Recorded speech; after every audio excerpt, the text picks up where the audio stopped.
L'une des caractéristiques les plus intéressantes de l'islam, dans le monde d'aujourd'hui, est que les musulmans semblent obtenir toutes leurs informations sur l'islam et le christianisme auprès de débatteurs musulmans populaires. Mais les débatteurs musulmans populaires ont tendance à être des menteurs compulsifs.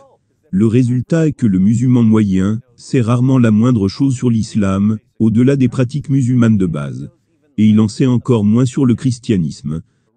Ce qui est vraiment triste, c'est que ces musulmans horriblement mal informés critiqueront un chrétien en se basant sur leur propre ignorance de l'islam et du christianisme. Permettez-moi de donner un exemple. Il y a presque 2 ans, j'ai posté une vidéo intitulée « Une question à laquelle aucun musulman ne peut répondre. Prouvez-moi que j'ai tort ». Dans la vidéo qui compte plus de 1,6 million de vues, j'ai défié les musulmans de me montrer un seul verset clair du Coran, qui dit que l'évangile a été falsifié. Au début, les musulmans ont essayé de répondre. Mais ils ont fini par abandonner. Et maintenant ils ont juste changé de sujet. Par exemple, Aziz écrit « Pouvez-vous, s'il vous plaît, réinterpréter votre miracle d'avoir autant de livres, alors que nous n'avons qu'un seul ? Pourquoi suivez-vous le Nouveau Testament, plutôt que l'Ancien ? N'est-ce pas là un miracle de la réinterprétation ? » Donc d'après notre nouvel ami Aziz, dans l'islam, il n'y a qu'un seul livre. Mais les chrétiens ont tellement de livres. Ils n'en mentionnent que 2, l'Ancien Testament et le Nouveau Testament. Ils demandent pourquoi nous suivons le Nouveau Testament, au lieu de l'Ancien Testament. Et il dit, n'est-ce pas là un miracle de la réinterprétation ? Le seul miracle que je vois ici, est la façon dont les musulmans font encore confiance à leurs cheikh et à leurs imams, alors que leurs cheikh et leurs imams les rendent si incroyablement ignorants, non seulement sur le christianisme, mais aussi sur l'islam. Très bien, Aziz. Puisque vos cheikh et imams vous ont si lamentablement déçus, permettez-moi de vous enseigner les bases des livres, selon le christianisme et l'islam. Vous parlez de l'Ancien Testament et du Nouveau Testament. L'Ancien Testament contient les révélations données aux enfants d'Israël. Dieu a conclu une alliance avec les enfants d'Israël. Une alliance est un accord. Dieu dit, voici ce que je vais faire pour ma part de l'accord. Et voici ce que vous devez faire pour votre partie de l'accord. Les gens qui ont conclu cette alliance étaient les enfants d'Israël. Et les révélations qui leur furent données sont dans l'Ancien Testament. Mais ce n'est pas la seule alliance que Dieu a faite. Dieu fit plus tard une nouvelle alliance, avec des gens qui croient en Jésus. Les révélations données aux personnes qui croient en Jésus pour la nouvelle alliance, sont contenues dans le Nouveau Testament. Alors, pourquoi les chrétiens suivent-ils le Nouveau Testament ? Parce que ce sont les révélations qui nous sont données pour l'alliance entre Dieu et nous. Maintenant, vous pensez que c'est idiot, que selon le christianisme, Dieu ait révélé plusieurs livres. Parce qu'il a fait des alliances différentes, avec des personnes différentes, à des moments différents, mais que vous n'avez que le Coran. Malheureusement, tu n'as pas lu le Coran. Comment je le sais ?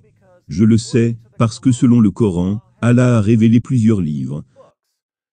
Considérons quelques versets que vous n'avez jamais lus. Sourate 3 versets 3 à 4.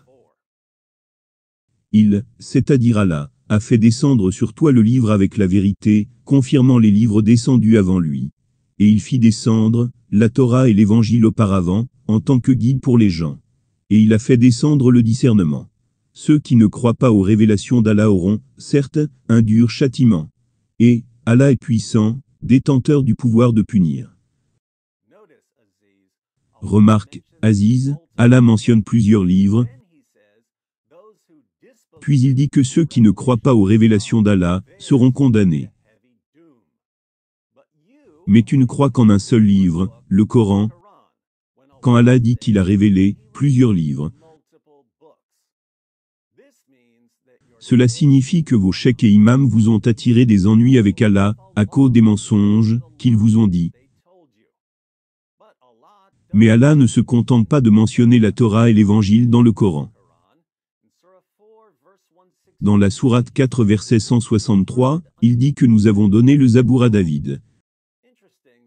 Intéressant que le pronom préféré d'Allah ici soit « nous ». Dans la sourate 87 verset 19, Allah se réfère au livre d'Abraham et de Moïse. En supposant que la Torah est le livre de Moïse, il y a aussi le livre d'Abraham. Ainsi Allah a révélé de nombreux livres, selon le seul livre auquel tu dis croire. Un livre qui condamne également quiconque ne croit pas à tous les livres.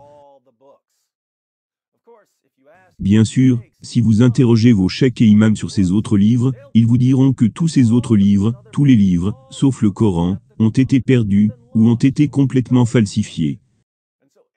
Et donc tout le monde doit maintenant suivre le Coran. Aziz, c'est ce qu'on appelle mentir. Dans le Coran, Allah ordonne à différents groupes de juger par les révélations qui leur sont parvenues. Les Juifs sont allés une fois vers Mohammed pour régler un différend juridique. Allah répond dans la sourate 5 verset 43. Mais comment te demanderait-il d'être leur juge, quand ils ont avec eux la Torah, dans laquelle se trouve le jugement d'Allah? Et puis, après cela, ils rejettent ton jugement. Ces gens-là ne sont nullement les croyants. Remarque, Allah demande, pourquoi les Juifs viennent-ils à Mohammed, alors qu'ils ont déjà la Torah, qui contient les jugements d'Allah? Selon Allah, les Juifs n'ont pas besoin de Mohammed, car ils ont déjà la Torah. Cela n'a donc aucun sens, si la Torah avait été falsifiée.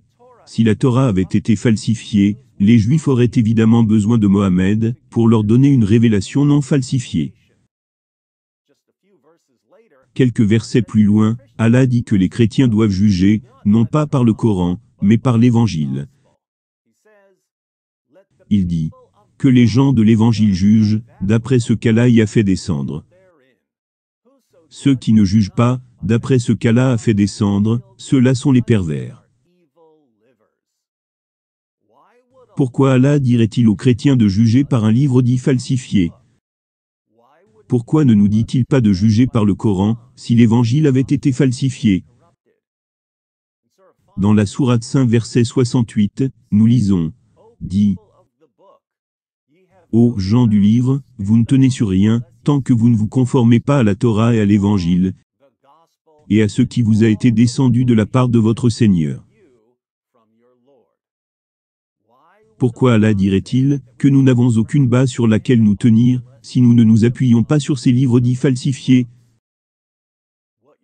Aziz, ce que vos cheikhs et imams vous disent n'a absolument aucun sens. Ils vous disent en fait qu'Allah est un menteur. Aziz, qui est le menteur? Allah ment-il? Ou vos cheikhs et imams vous mentent-ils? Maintenant, à la lumière de ce qu'Allah dit dans le Coran, lisons votre commentaire, une fois de plus, Aziz. Pouvez-vous, s'il vous plaît, réinterpréter votre miracle d'avoir autant de livres, alors que nous n'avons qu'un seul? Pourquoi suivez-vous le Nouveau Testament, plutôt que l'Ancien? N'est-ce pas là un miracle de la réinterprétation? Vous vous souviendrez, Aziz, qu'Allah dit dans le seul livre auquel vous croyez, qu'il a révélé plusieurs livres. Et il dit que nous n'avons aucun fondement sur lequel nous appuyer, à moins que nous ne nous appuyions sur plusieurs livres. Et il ordonne aux chrétiens de juger par l'Évangile, et non par aucun autre livre.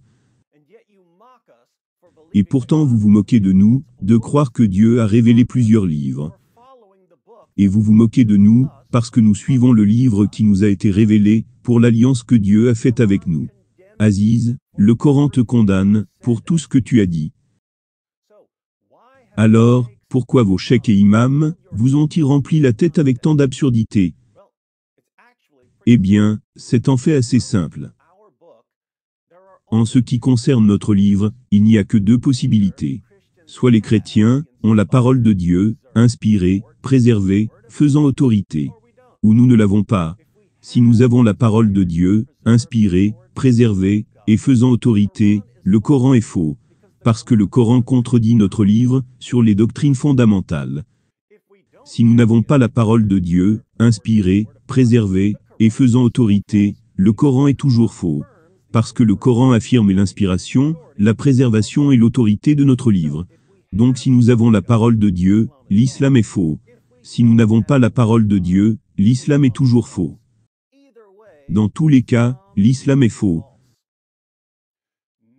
Savoir ce que votre livre dit, à propos de notre livre, suffit à détruire toute votre religion.